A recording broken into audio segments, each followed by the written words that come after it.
Finally, another video. I'm just going to do an epilogue to last year's video series I did called It's the Season Where All Pickups Should Scare You. Let's just get on it.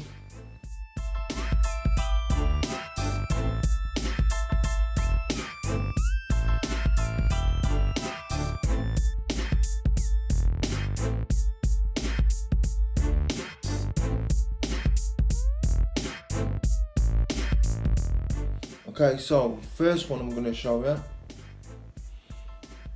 is the Blu-ray release of the 2005 film starring Jennifer Carpenter, directed by Scott Derrickson, The Exorcism of Emily Rose. There you go. There's the front.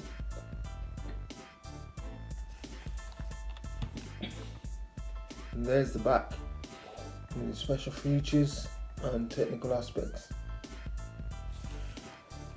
What I've done with this one is put the DVD release, which I've got, in the back of this case, as well as the Blu-ray disc, because the DVD release has got the special features on there.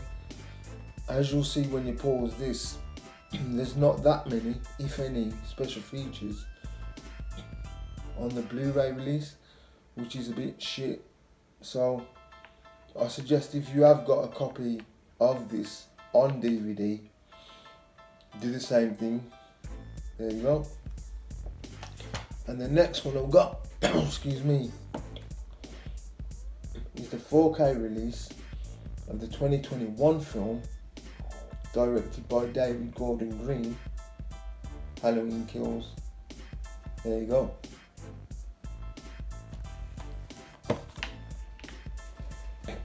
And there's the back. Special features, technical aspects. I've still got to pick up ends, but we'll get to that another time. I don't care about my reputation. What I care about is telling Emily Rose's story. After an exorcism performed on Halloween night goes wrong, a young girl of 19 is left dead, and the man, the Catholic priest who conducted the failed exorcism, stands trial for negligent homicide. Part courtroom thriller, part demonic possession horror, the film really plays and contorts with both genres.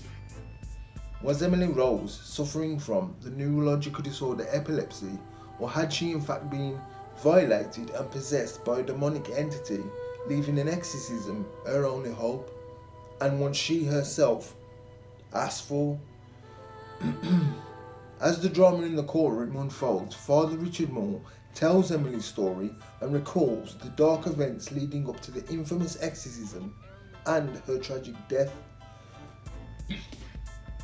A bright, mild-mannered girl with dreams of becoming a teacher, we follow Emily at college and are witnesses to the dorm room incident. Anyone who's experienced sleep paralysis, as I have, is going to struggle with this scene. From here, there are plenty of moments worthy of fuck this. I'm leaving the light on. Kid you not, as of this video, I've seen the film 5 times, and every time the hairs on the back of my neck have always stood up.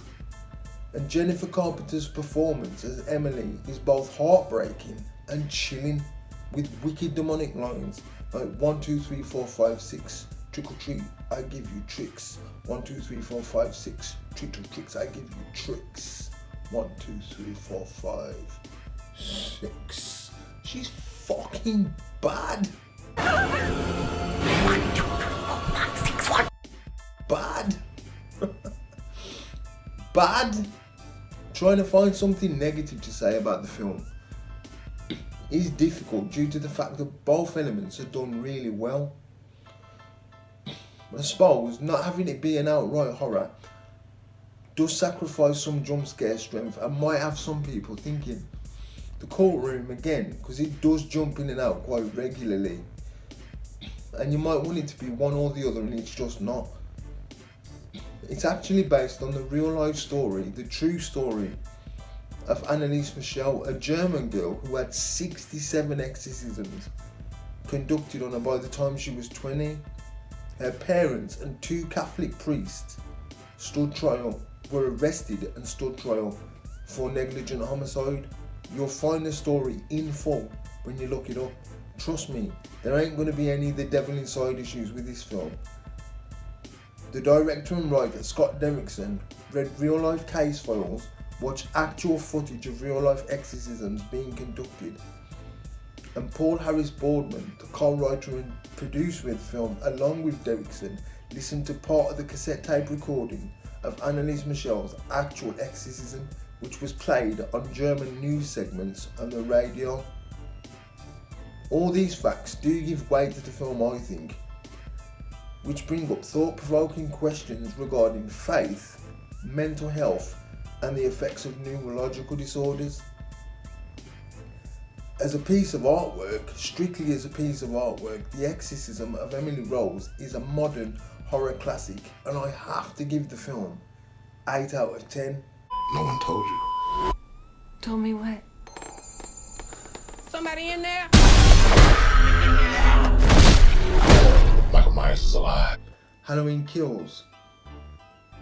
For me, it's got the perfect opening, hitting the ground running towards the end of Halloween 2018, and then using reimagined scenes, briefly jumping back to 1978 so we can see what happened immediately after John Carpenter's original ended.